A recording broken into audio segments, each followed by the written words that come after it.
Hey everybody, it's Richard S. at Richard's Vinyl Tap House, and we are enjoying a chinwag today. This is from Hogshead Brewing. It's an ESB. It is absolutely delicious, and I've already had a few sips.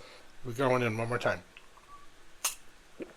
I needed that. I've been busy. I found out about this thread from Morten, who apparently doesn't have great luck with threads. I don't know why. At least that's what I'm hearing. So I'm like, you know what? I'm going to jump on this one. So the idea is to find records that are self-titled but are not the band or artist's debut album.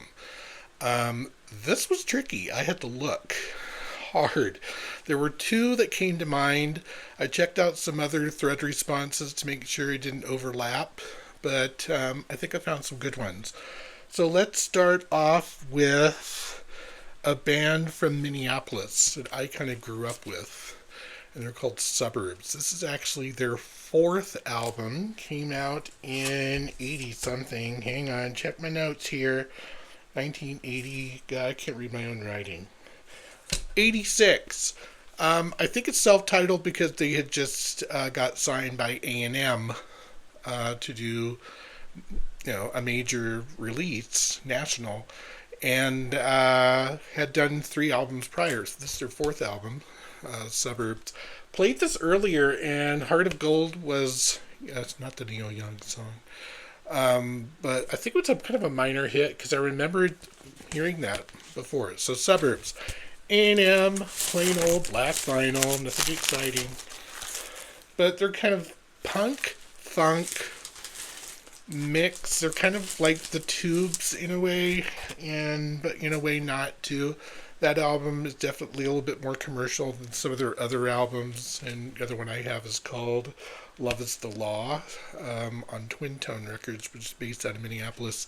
This was a good one too. But anyway, Suburbs, number 1. Number 2, a band that took a huge hiatus between their 4th album and this one is Slowdive, shoegazers, dream pop, whatever you want to call it. Took years, 20, 30 years off between their last album and this one that came out in 2017. Brilliant return to form. They had lost no ground with this album. Fantastic songs. It's a gatefold. Gotta show it. Not much to see, but that's pretty much what the album sounds like. Breezy, foggy, dream pop, ethereal, lots of cool vocals. Awesome album from Slowdive, and they're continuing. They keep cranking out new albums. This one's, I don't know if it's an unfortunate twist. Yeah, Genesis came out with this one. When did this come out? Genesis did this in 1983, the year I graduated high school. Oh my gosh, what a time. I remember that's all being played to death on the radio. I think there were several other singles on here that did okay. This album sold 4 billion copies.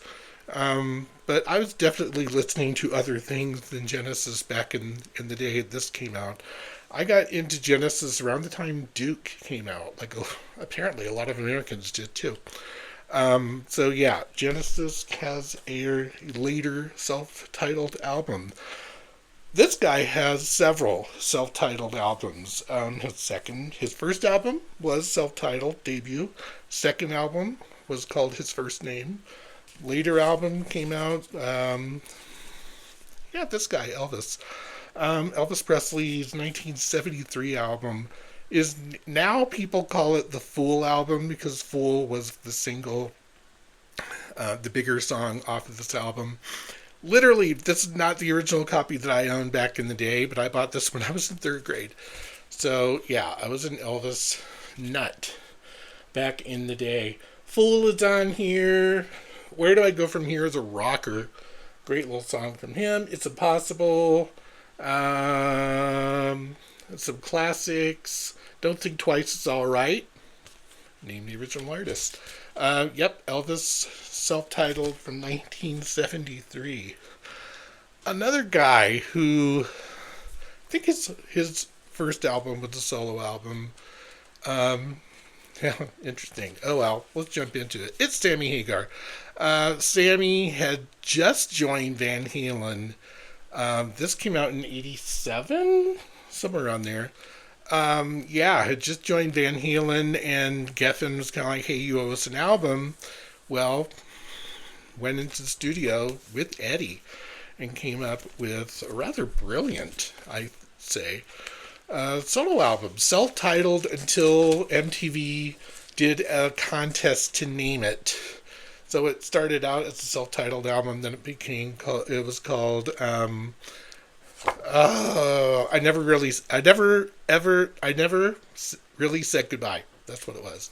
So I still have the original hype that I put on construction paper back in the day. Go figure. But, there's some good stuff on here. When the Hammer Falls, Hands and Knees, Give to Live was a single. Boys Night Out is the stomper. Eddie's all over that one. Returning Home's my favorite song on this album.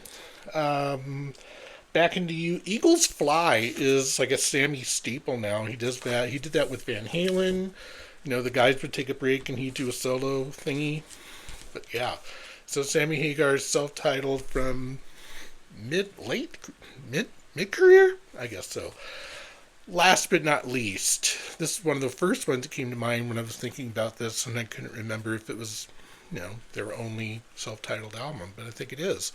Heart. This came out in very mid-'80s, 85. I think it's on the heels of their transition from Epic to Capitol Records. This came out. The previous albums from Heart were kind of lackluster, and Epic dropped them, so they went on to Capitol. This one has probably one of their bigger songs. Never is on here. Is Alone on here? How can I get you? No, it's not. Huh, I thought it was. There's a few songs on here that were okay. I don't play this one too much, but I do have it because I like Heart. What are you going to do? There you have it. That is 1, 2, 3, 4, 5. Oh, 6. I found 6. I thought I would have found 5. 5 albums. Self-titled, but not their debut. Jump on this one. I think it's an interesting concept. What can you people come up with that adds to this? Give it a shot. It's a good thread. Hey, take care, everybody. We'll talk to you soon. All right? Bye.